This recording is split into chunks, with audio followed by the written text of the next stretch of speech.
Alhamdulillah, wassalatu wassalamu ala Rasulillah. As we are, inshallah, making a video to answer the criticize and the remarks that people do on myself and on my method of Ruqya, especially on the jinn catching. So we have tried to compile, to gather all the questions and things that people say to answer them all, inshallah. First question, do you avoid debates? I don't avoid the debate. I look for debates. Wherever we go, in all countries, we go forward to the ulama that are responsible in that country to show to them. Actually, religion is not something that we can debate on, but we have to go to the ulama and show them what we do and get their approval or their remarks or their whatever they're going to say. It's not for usual people to debate on religious matters. And because there's this arguing about jinn catching, I went to the highest Salafi authority I can think of, which is the great Mufti of Saudi Arabia, and I exposed everything to him, and he gave me the best answer I ever had from any scholar, and that is, in one word, if this jinn catching only involves dua and reading Quran, there's no shirk and no haram in it. And I wanted him to write me a written answer and to publish it, as they publish any fatwas of people asking things onto them. But he said that they have a policy to reduce Ruqya centers and to avoid professional Ruqya, and they rather tell people to do Ruqya themselves. So this is why they cannot encourage me by publishing this answer. But that is the answer he gave me. So we do go to meet the ulama, but even if it's not ulama, anyone who wants to discuss or ask questions, he is welcome. Can you explain to us the ancient method and why was it changed? So the ancient method is using the symbols in Ruqya. At the beginning of Ruqya, if someone has magic, for example, done on a tree, and we will know that because he will be dreaming of himself falling or flying, so we will tell him to wash with the Quranic water and gather the water and throw it on a tree, on any tree that is higher than him, with the intention of throwing on the sihr that has been done to him, as if he had found it and he's throwing on it. And that works and the sihr is destroyed. And if it is in the water like river or sea, who will get any points of water that is closest to him and throw the water there. If it is in the graveyard, he will go to any closest graveyard and throw the water on any grave with the intention of throwing on the sihr that has been put to him. And anything that has been done, if it has been done with knots or with a doll or with any kind of thing, he will put similar things in the water he had washed with to destroy it. So that is what we were doing, and alhamdulillah it was working without any problem. But it led people to argue, and when people go to their ulama and say, I went to Abderraouf, he told me to go to the graveyard and to do knots and to take a doll. So they say, well, this is magic, this is magic. And then it becomes very complicated to explain to them that it's not magic. We are treating by the same symbol that have been used to destroy that magic, just with the intention, as Musa alayhi salam, when the Sahirs threw their ropes and sticks, he also threw his stick. So it is the same action he has done, but he has done it by the power and the order of Allah, and they have done it by the working with shayateen. But the action was the same. So looking like the magicians or the kuffar is not in itself magic or kufr. It depends what are you doing. But because this method caused problems to us and caused much debate, and in some countries it led to blocking the Ruqya altogether, so we changed all this method by verses of Quran. So for any type of sihr, we will find a verse that talks about that can give us a clue to that sihr and add it in the water by reading it or by writing and diluting it, and the person will just wash with it and that sihr will go. So since we have changed that whole method, it's not because it was magic or it was shirk or it was wrong, but because it was not understood and there was a shubha there was a similitude between what we do and the magicians do. So we left it and turned back to total Quranic method. So there will be no problem with it and no ambiguity. Now, when we first changed that method, it happened in Burkina Faso, and because we were going to use a new method, and we had a method that works and that is halal, so we cannot endanger the patients and do experience on them not knowing if it's going to work or not. So we started to do this new experiment in the places where it was impossible to do the old method. So we did that in the beginning, and pretty soon we saw that it was working very well. So then we changed the whole method for all our centers throughout the world. Can you explain why the jinn catching is not shirk? Well, the jinn catching, when a patient has jinns that speak, we will work on them to make them embrace Islam. And once they make shahada, we make sure they are really Muslim, because their body must change from black to white. And also, they must not suffer from the Quran. If you read on the jinn, and the jinn said, okay, I make shahada, la ilaha illallah, Muhammad Rasulullah, leave me now. So that means he's not really Muslim. Because if he was really Muslim, your reading will not harm him anymore, and he will not ask you anymore to stop and to leave him. So that shows that he's just lying, or he did not understand what is the shahada, and he's still in the shirk and working with the devils and working with the magician. So he has to become white, and he also, the Quran must not burn him. One jinn has accepted that and became white, now you tell him, is there any more jinns with the person? And usually there are many who say, yes, we're 5 or 10 or whatever. So you say, we'll ask Allah to bring the other ones. And you read, أَيْنَمَا تَكُونُوا, and the next ones will be easier to convert to Islam. And the more you bring, the more they become easier to convert. When you finish the jinns of the patient, you get the jinns from his house and family, and from all the magicians that worked on him in the past. You bring all the jinns to convert them. Once you have converted them, you read وَكَانَ حَقًّا عَلَيْنَا نَصْرُ الْمُؤْمِنِينَ until they get weapons, and then فَقَاتِلُوا أَوْلِيَاءَ الشَّيْطَانِ, fight the allies of the devil. And the Muslim jinns will see that the allies of the devil are the magicians, and they will go back to those magicians they were working for to fight them. So once you have done that, once you have cleared the environment of the patient, now he can catch the jinn of any other person. So because he has this passage, this gap between him and the jinn's world, and because he was trained to bring jinn and make them become Muslim, so it becomes easier and easier to bring other jinns and to make them become Muslim also. So this is why there is no shirk, it is only dua and using Quran. So the thing about jinn catching is that there is a gap between the person and the jinn's world, and what brings the jinn, it is the dua and the attention of the catcher, and also the pilot who's reading on the catcher.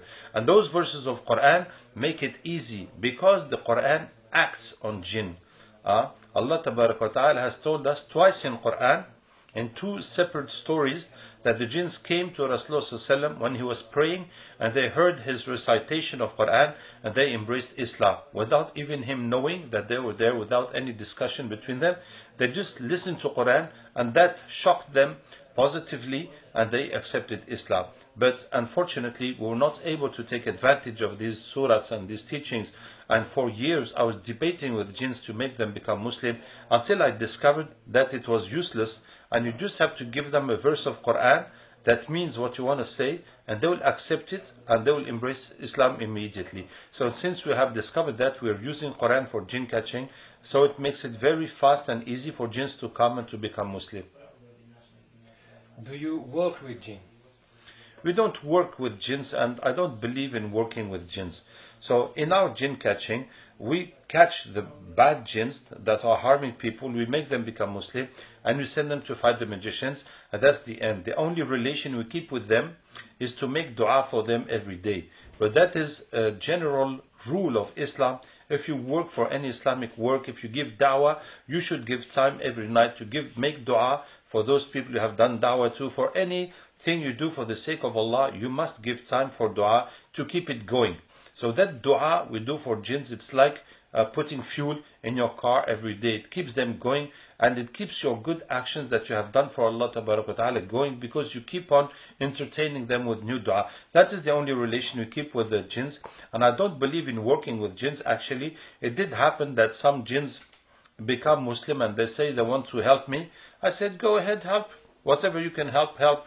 I am not asking you anything. If you feel that this is a good work and you want to help for the sake of Allah, you help.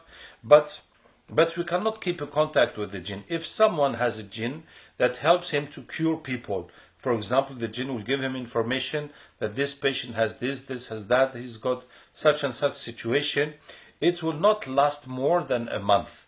Because the people who you treat, they also have bad jinns, and eventually those jinns will see that you have a jinn helping you, so they will attack him, and eventually you'll get bad jinns that are stronger than your jinn. They will beat him up and they will take his place. One of them is going to take his place, and he's going to keep taking you into errors and playing, having fun with you, giving you wrong things about people, and telling you, making you think that you are great and you're working, people are curing when you are doing nothing. So this is why I tell you by experience, if someone uses Muslim jinns to treat people, it would not last more than a month. And all those who say they have mashayikh, they have this, they have kings, it is nothing. It is nothing. They will always get big jinns to come beat them up and take their place, and finally they will just be led into they'll just have jinns playing around with them. Can we say that the jinn catching is not Islamic because Rasulullah ﷺ did not do it? No, we cannot, because the Ruqya is a medical matter, and there's plenty of dalils on this. The clearest dalil is a hadith reported by a Muslim that Rasulullah ﷺ, when he came to Medina, when he made hijrah, the people who used to do Ruqya in Medina came to see him and said, Ya Rasulullah sallallahu alayhi wasallam, we used to do Ruqya before Islam, what do you say about it? And Rasulullah sallallahu alayhi wasallam said, recite me your Ruqya, because Ruqya means healing by words, by things you say. There's no harm in doing Ruqya as long as there is no shirk. So Rasulullah sallallahu alayhi wasallam allowed all the ruqyas that were used before Islam, as long as there are no shirk, because they were idol worshippers, so they could put names of idols or names of jinns or things that are shirk in their du'as, in their words. So provided there is no those things, any words you have found that help to cure people, you can use it. So that's what Rasulullah reported by Muslim, and there are many dalils that the Ruqya is not something that is tawqifi, that needs to be taught by Rasulullah, needs to be taught by Islam. You have the 4 conditions of Ruqya that are 3 conditions well known to the scholars. First, it has to be Quran or Arabic language or any language you can understand, and that shows that it does not have to be taught by Islam, because it could be any language you understand or in Arabic, and it will be accepted as Ruqya. So it does not have to be something that is taught by Rasulullah. And the second condition is that there's no shirk in it. And the third condition is that you don't believe that the Ruqya cures by itself, but only by the power of Allah. You see, so fundamentally Ruqya is not something that is taught by Islam, is any method one can use to treat by words.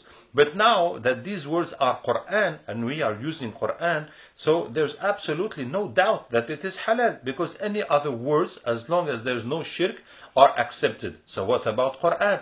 There's no harm in using Quran, and there's no need for any dalil, because the whole Quran is shifa. As Allah says, وَنُنَزِّلُ مِنَ الْقُرْآنِ, we bring down a Quran that is a remedy and a mercy for believers. So the whole Quran is remedy. So however you use the Quran, as long as you don't use it in a sinful way, like with najasa or reading it in toilet, something that is forbidden, any use, proper use you do of Quran for shifa, that is under this verse that we give down the Quran, that is shifa, that is a remedy. Did Rasulullah ﷺ teach us clearly about Ruqya? No, Rasulullah did not teach clearly about Ruqya. And the proof is that the Sahaba used to do the Ruqya before Islam, and Rasulullah just controlled is there any shirk or not.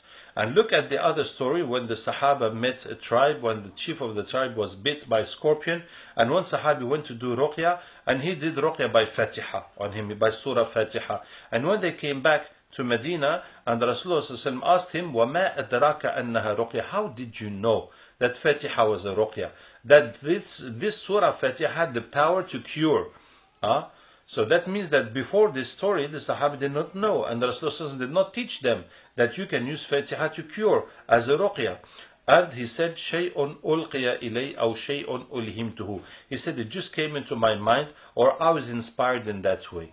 So Rasulullah did not teach them, and whoever uses Quran in any way to treat, he is welcome. In any proper way that's not najasa, not something forbidden, it is accepted. Some people say Quran is for Hidayah and not for calling jinn. The purposes of Quran are not limited into Hidayah, into teaching, into whatever you want. Quran can be used for protection. Of course, we know Ayatul Kursi before sleeping as protection, and how Rasulullah went in Surah in Hijrah, and he was reading وَجَعَلْنَا مِنْ بَيْنِ أَيْدِيهِمْ سَدًّا وَمِنْ خَلْفِهِمْ سَدًّا فَأَغْشَيْنَاهُمْ فَهُمْ لَا يُبْصِرُونَ. And those youth who were sent to kill him, they did not see him pass. So it is used for protection, and it is used for shifa. And it is shifa. We are bringing jinns to cure people, and also for da'wah. Quran is for da'wah. We bring these jinns to give them da'wah. So alhamdulillah, as I told you in these two stories where the Quran, where jinns converted by listening to Quran, Quran has a power upon jinns. It acts upon jinns and it burns them when they are not Muslim. And when they hear the Quran, they understand and they react to it immediately. So alhamdulillah, this is an opportunity for us to bring them and to convert them. Is jinn catching permissible?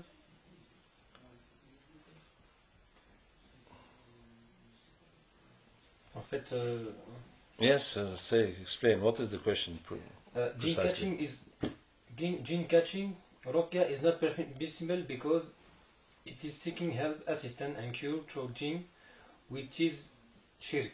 Some say it is asking Allah and the jinn. Okay.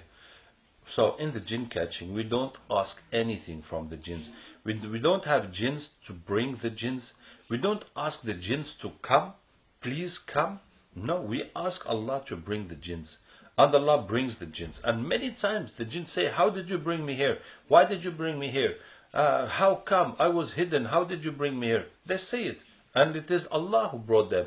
We don't have a power, a physical power to call the jinns, to bring the jinns, to attract the jinns like magnet. We are asking Allah and using this verse, and the jinns come. So there's no jinns involved in bringing the jinns, in jinn catching. And we read the verses to convert them. Once they are converted, we send them to fight back the magicians. So there's no jinns involved. We don't ask the jinns. We don't ask Allah and ask the jinns. We don't ask the jinns. Now when we ask questions to the jinns, it is like if a policeman catches a robber and asks him question. Will you say that that policeman is working with a robber? No, he caught the robber. He might as well take whatever information he can take out of that robber, knowing that it is a robber, is likely to lie. So the policeman must be clever, but he will ask the robber whatever he wants to ask, and then he will use his brain to figure out is that reliable or not information. But the fact to ask the jinns, there's no, it's not asking help from the jinns. Instead of reading on the patient to do diagnostic, we read on the catcher. Indirect Ruqya is bid'ah. So first of all, the word bid'ah is not appropriate for Ruqya, because Ruqya is curing, was before Islam, continued, and the Rasulullah gave some boundaries, that is to do no shirk.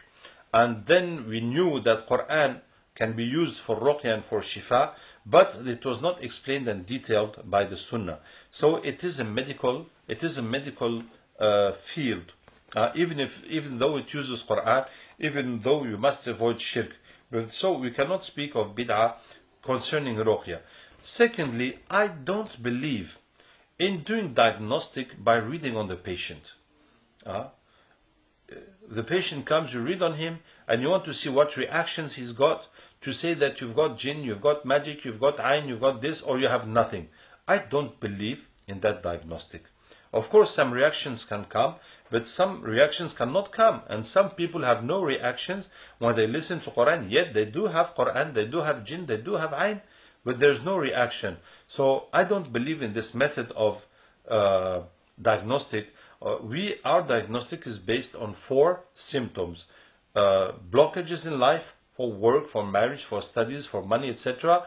Unusual health problems, pains, weird diseases, unusual mental states like anger, depression, forgetting, fears, hearing voices, goes to madness, and bad dreams. So these 4 symptoms are mentioned in Quran. That is what we use for diagnostic. And we don't use jinn catching for diagnostic. That is wrong. You don't think that we are bringing the jinns to understand what you have. What is your problem? That's not what we do. We understand your problem by discussing with you, hearing what you say, why are you coming, why are you seeking help, and we will ask you all the questions we need to ask, and that's how we establish your diagnostic. Now, when we take away your jinns, we will ask them, what are you doing with this guy? And they'll say, well, we have been sent by magic, there's 5 times magic by 2 people or whatever. Actually, we don't need that information. But we'd ask that from the jinns, so you understand that your jinns have come, and this is what they have said, and they have gone. Yet that information is not reliable as such, and it's not used for diagnostic, and that will not involve in your treatment. In diagnostic, when you ask mother name for catching, people have twisted it to make it look like you're asking for mother name like magicians do. We ask for names for catching. If you come for treatment and you say, for example, you have problem with your wife, and she gets angry, so we'll ask you the name of your wife, so we will also do the catching for her to remove her jinns. And any person you want in your family, or whoever you want, that I would like you to help my mother, or who, so you give the names, and we'll also do the jinns to remove their jinns. So we will get some of their jinns, but it's not as efficient as if the person is in front of us. But anyway, it will help. It will, whatever help it can help, that will help the person. So this is why we ask for names, for various names. For example, if it is a child that is affected by magic, it is very likely that this magic comes from his mother. Because when a lady is pregnant, if she has magic on her, that will often go onto the child through pregnancy. So if a young child has some jinn and jadoo, sihr problems, we will ask for who is the mother. If she's not here, what's her name? So we'll take off the jinns from her and check if she really has sihr, if that is the one that has affected the child. In that case, we ask for the mother name. But otherwise, we don't specifically ask for and we don't need the mother's name, we just need the person's name. If the person is here, we don't even need his name, but he's here. But if you want us to do catching for someone else, or if you're calling us from far away to ask for catching, we ask for your name and your city, so we can target your catching. Does the jinn catching harm the catcher? When the person is becoming a catcher, when the person is possessed and we are converting the jinns and bringing other jinns and the jinns of his house and family and from the people who made sihr on them, some people can't bear it. When you remove his jinns, if he brings another jinn, it puts him in a new problem, very difficult to get that jinn out, to come over it. And so if the patient does not want to become jinn catcher, it is the end of it. But if the patient wants to become jinn catcher, we'll try to continue bringing jinns and converting them until it becomes smooth and easy and he feels no harm on it. But some people don't. They try, it does not work, it keeps on being difficult, makes him tired, makes him ill, so we leave them. And we only keep those who can do it without any problem. And alhamdulillah, we are a group, and we are Muslim brothers and sisters, and we are the first ones. We don't want our fellows to be harmed, and they themselves, they will not. If anyone in Ruqya says, no, this is not suiting me, I'm getting problems, so he's going to stop. And any jinn catcher can stop, and he will go back to normal life, and his breaches will close, and that will be the end of it. But alhamdulillah, those we keep, they don't have any harm, no physical, no mental, no marriage harm. They are living normal lives, alhamdulillah.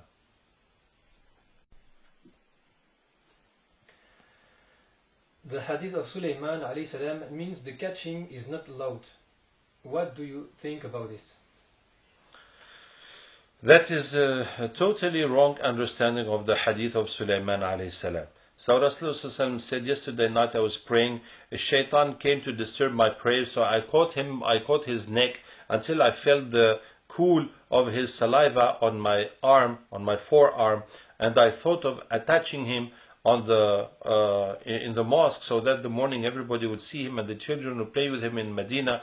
But then I remembered the dua of Sulaiman alayhi salam, I let him go. So what does that mean? Sulaiman alayhi salam said, "Rabbi ighfir li wa hab li mulkan la yanbaghi li ahadin min ba'di." Oh my Lord, forgive me and give me a kingdom that no one after me will have. This means that no one after Sulaiman alayhi salam can have his same power. For example, Sulaiman had the wind to take him to travel. غُدُوُّهَا شَهْرٌ وَرَوَاحُهَا شَهْرٌ. He will go in one morning, 1 month distance. What people usually travel during 1 month, he will do it in the morning, come back in the afternoon. So no one will ever have this. Yet we can build airplanes, we can make helicopters, we can make etc. But no one will have the wind to obey to him. And the power Sulaiman alayhi salam had over jinns, وَمَن يَزِغْ مِنْهُمْ عَنْ أَمْرِنَا نُذِقْهُ مِنْ عَذَابِ السَّعِيرِ. Whoever disobeys to him, we hit him with hellfire. So any jinns who disobeys to Sulaiman alayhi salam, the Jahannam will hit him, he will die immediately. So if Sulaiman tells a jinn, don't move, finish, he cannot move. Do this job, do that, anything he will tell them, they have to obey immediately, totally. And otherwise they will die. So that is the power Allah have given to Sulaiman to command the jinns by his words. Of course we don't have this power, no one can have this power. But Allah Ta'ala has made that when the jinns come into our world, he becomes vulnerable and you can catch him, you can kill him, you can do whatever you want. Like the story of Abu Huraira radiallahu anhu, when the jinn, the shaitan came to rob the zakat, he caught him. And 3 times Rasulullah said, what are you doing with your prisoner? What happened with your prisoner? So he was his prisoner. So when the jinn come, you can catch him. It is possible. It is possible because Rasulullah did it and Abu Huraira did it. And it is permissible. If he has come, you can fight him, you can catch him, you can kill him, you can attach him. So as Rasulullah wanted to attach him and keep him and show him to everybody, then he left it. It is not because it is haram or because it is not possible. It was possible and it's not haram. But as a respect for that specific dua and specific power of Sulaiman alayhi salam, Rasulullah left him. So what we do is exactly what Rasulullah did. We catch the jinns, just the time to convert them, and we let them go. So it is all the opposite. This hadith shows that it is possible to catch the jinn and to release them.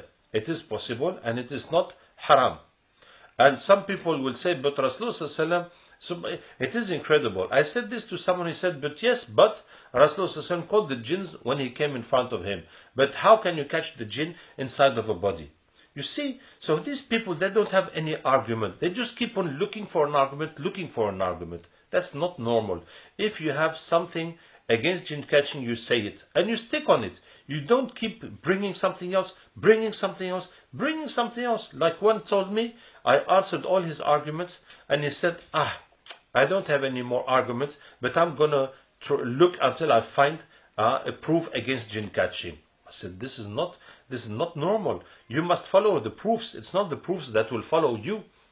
You have no proof and you believe jinn catching is bad, and now you're going to look until you get a proof. But why do you believe it is bad? You have no proof. Why should you believe it is bad? So you must change your mind if there's no proof. So what am I saying? So then he told me, but Rasulullah caught the jinn when he came as a being, as an apparent being. But how can you catch him inside the body? I said, well, yes, there's a hadith that Rasulullah caught the jinn inside the body. when the Rasulullah was with some Sahaba that wanted to eat, and the young girl came running, rushing to eat, and he caught her hand. And then a man, Arabi, coming from the jungle, was rushing to eat, and Rasulullah caught his hand.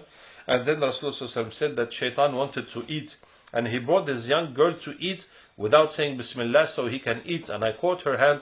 And then he brought his man, and I also caught his hand. He said, Wallahi, his hand is in my hand when I caught her hands. So that is the proof that Rasulullah caught the jinn inside the body. Why do jinns act the same and speak the same language in the catching? Well, yes, because when the jinn comes through a catcher, he will come through his personality. And for example, the jinn reads your mind. Before you put words on your thoughts, the jinn can read your thoughts. That's why the jinn can make waswas. Whatever language you speak, he does not need to know your language. He can speak right into your brain, right into your feelings, right into your thoughts. So when a jinn comes, he mostly will speak the language of the person. Will it be someone possessed or in the jinn catching? And it happens, but it's very rare that the jinn will speak a language that the person does not speak. A human language of some other country, or a language that's not even human, that sounds like barking or sounds like something that's not human at all. That does happen, but it is rare. Mostly the jinns will speak the language of the person. And the jinns will also speak the standard of language of each person. If someone has a high standard of language, the jinn will come speak that way. And if someone is very rude and brutal and is not educated, so the jinns will also speak his way. And that is what we get. And we get some catchers, there in their life, they speak a lot. So when the jinn comes, he starts just blah, blah, blah, blah, blah, saying plenty of things of what he was doing and what the person has. And some other catchers, there's people who don't speak a lot. And some catchers don't like jinns to speak, and they don't believe what jinns speak. So when the jinns comes into that person, it is very, very hard to get any kind of information through that jinn. So when the jinn comes, he comes through the personality of the catcher, that is for sure. So there's an influence of the personality of the catcher. And some catchers, they are violent when they catch. The jinn makes a lot of noise and a lot of movements. And any jinn comes, he will do that way. And other catchers are calm. So any jinn come, he will also be calm. So that is the way it is. Are people possessed or catcher acting psychologically because they have seen the same scenes? I don't remember any patient that I said, no, you have a psychological problem, you hear voices, or you act like this, or you hate your husband, that is psychological. No, all these symptoms are symptoms of jinn and magic. So I never seen one person behaving like possessed when he was not possessed, just because he saw a film or he heard something about it and he started acting the same. I never seen this. And we had some fake catchers. It happened twice, as much as I can remember, that people were not catchers. They had jinns, and those jinns were pretending to catch jinns of other people. And they, anytime we tell them to catch for someone, that jinn comes and he makes like a sketch and shows us that you have caught the jinn of the person. But you very easily understand it, because the jinns, they don't have a lot of imagination to make a lot of scenarios. So they will be repeating the same thing for a few people, and you say this is impossible. And he will always be giving the same answers. They're not good liars, and they can't invent many stories. It's not part of their world, so they can't keep inventing it. So we very, very easily understand that this is fake thing. Most ulama forbid to speak with jinn. No, it's not right. Ulama do not forbid to speak with jinn. We have the story of Abu Huraira radiallahu anhu speaking with the jinn 3 nights, and every morning Rasulullah was asking him what happened, and he's going to come back and this, and Rasulullah did not say, hey, that's a jinn, you must not speak with him, it is forbidden to speak with jinns. No, it's not forbidden to speak with jinns. And Ibn Taymiyyah has written what is permissible, not permissible to ask the jinns about. And there's a story of Ibn Baz, Abdul Aziz Ibn Baz, former former Mufti of Saudi Arabia, rahimahullah, that one girl was possessed by jinn, and the jinn said he wanted to speak with bin Baz, and so her father was attending the courses of bin Baz. He told him, and Sheikh bin Baz came, or they brought the daughter to him, and bin Baz, rahimahullah, spoke with that jinn for 2 hours, and then he said, yes, what he's saying is correct. It is part of the fatawi that is published of the Saudi Arabia ulama concerning jinn and magic. So there's nothing that is forbidden to speak with the jinns. It depends what you speak with them, or if you're going to believe them absolutely, or if you think he's going to give you some great information. Anyway, so some ulama will forbid to speak with jinns because they're afraid that people go beyond boundaries and do wrong things with jinns and go astray with this. This is why they will forbid as ihtiyat, yani as a matter of caution, but in itself it's not forbidden. If you don't believe jinns, why do you speak so much with them? Well, the videos we do is to explain to people and to show that to people. But in our daily ruqya, we speak very little with jinns. And when we do the catching for the patients, we know how it works, and we bring jinns, we convert them. We very rarely and very little we speak with jinns. But because there's too much shirk. You see, the other day we did the catching for the volcano and the mountain in Malaysia, and also that temple. So that lady who asked me for the catching for the mountain, she told me that yes, indeed, her village, because she told me, please catch those jinns before they do the earthquake and they destroy our mountain. And I said, no, the jinns cannot do earthquake, but they make people believe they will do earthquakes, so you do sacrifices for them. And she said, yes, all her village does that. They do sacrifices for the jinns so that the jinns don't do earthquake and don't destroy them. And it is just the jinns yani, making fun of them and putting them into shirk. So it is to fight that shirk and to give awareness to people on how jinns are and how jinns push people into shirk that we do these videos. And also to fight the evil that is going on earth. And you have to understand that people use magic and shirk very, very much. An example against Muslims. For example, terrorism. You have these Muslims killing people in so many different countries. So you say, what's happening? Is everybody turning crazy? You can't say it is an exception. It's not an exception. There's so much everywhere. Killing people, killing people. So someone is behind it. Someone is sending jinns on Muslims to do that. But only the Muslims who already have jinns and magic can be controlled by new other jinns, and that push them to kill each other, to make disorder against amongst Muslims. So it is important that we understand why this phenomenon. Are we all becoming crazy, or what's happening to us? Why is Ruqya more developed in Africa? Yes, my Ruqya is more developed in Africa, mashallah, because I spent my first campaign in Africa was 2005. And before that, for 8 years, I was treating people in France. I trained 10 people on Ruqya. In those 30 days I spent in Africa, I trained about 30 people on Ruqya, plus I trained on psychotherapy, plus I did 17 conferences, and 3 times in radio, everything. So there's so much more demand there, and so much more people ready to learn and to fight. So this is why I spend more time there, and I get more people training. And of course it is much easier to open a center in Africa. Even relations with authorities is easier. So where there is more result, that's where I'll spend more time.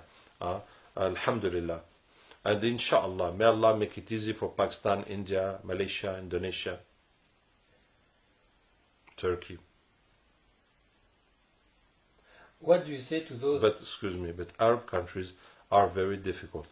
Authorities are difficult, and people also are quite difficult compared to other nations, with all my respect. Is jinn catching used for diagnostic? We already answered that. We don't use it for diagnostic.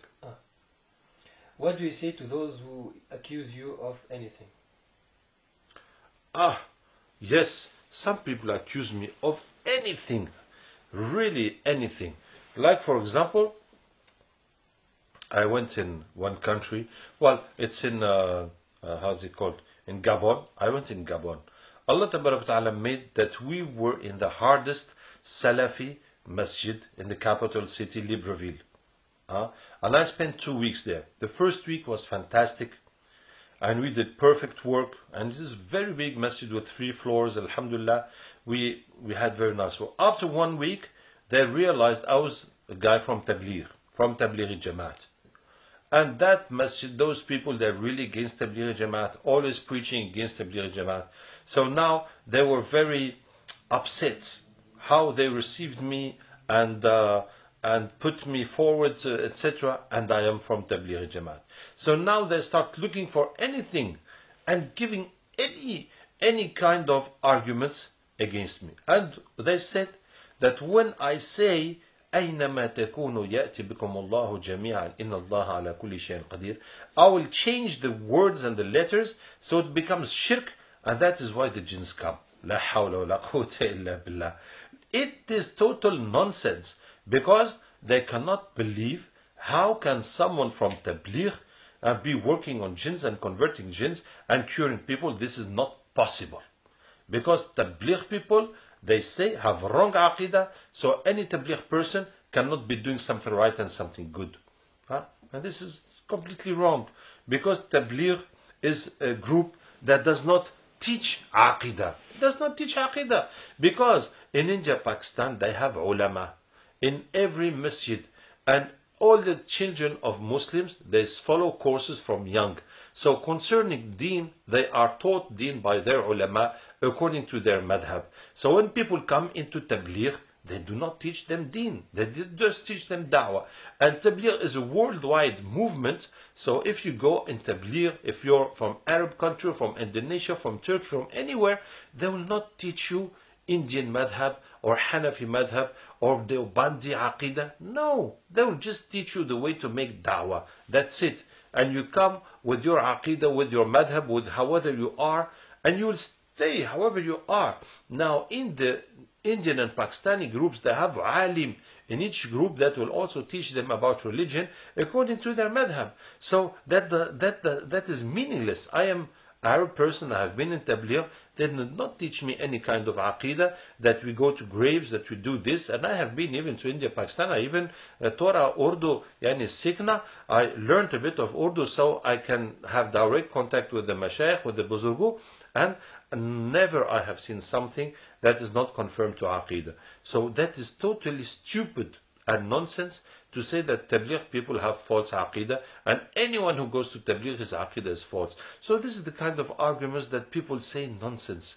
That people say nonsense just because, well, if you are shocked that jinn catching, you think it is impossible, you think it is impossible. It is something new to you, you cannot bear it, so it is something new to you. That's all you can say. Don't look for false arguments that have no meaning. Last question. How can you be sure that the jinn are really Muslim? We did answer it. We are sure that the jinns are Muslim because the Quran does not burn them anymore, and because they were black and they turned into white. That's how we know that they have really become Muslim. May Allah Ta'ala accept us and guide us. And if you have any question, you just send them to the website, inshallah. And inshallah we will answer you. Wassalamu alaikum wa rahmatullahi wa barakatuh.